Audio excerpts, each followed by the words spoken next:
So mga tol, alam po ng karamihan na matutuloy po ang laban sa undisputed Super Bantamweight World Champion The Monster na Oya Inoue kontra sa former 2 Division World Champion ng Mexico na si Luis Nery matapos po tinalo ang ating pambatong Unified WBA at IBF Super Bantamweight World Champion Marlon Tapales.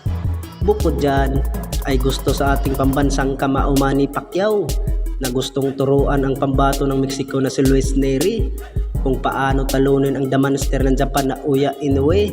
Samantala, kung baga, parang ihihigante ni Manny Pacquiao na matalo ang pambato ng Japan na sina Oya Inoue kay Luis Nery.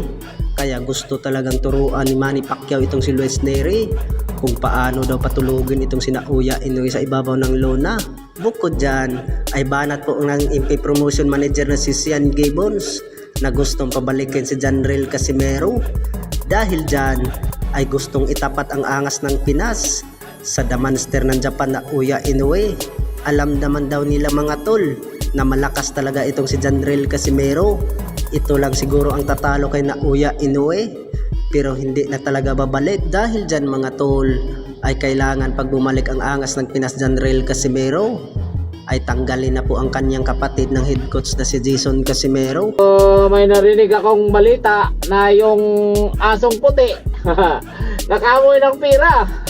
Yung asong puti nakamoy ng pira, kaya ngayon nag-call out sa amin, nag-call out kay Otol. Aba, parang sa tingin niya parang hindi matutuloy yung Inoue fight kung wala siya. Bakit yung kay Fulton? Bakit yung kay sino ba yun? Yung kalaban ni Inoue na maliit, si Butler, bakit natuloy? Wala ka naman doon. Hindi mo naman tao yun. Parang inaano niya ngayon na malakas siya kung ano, andyan siya. Aba, nakaamoy yung pira yung asong puti. Yung asong puti, nakaamoy ka na naman ng pira.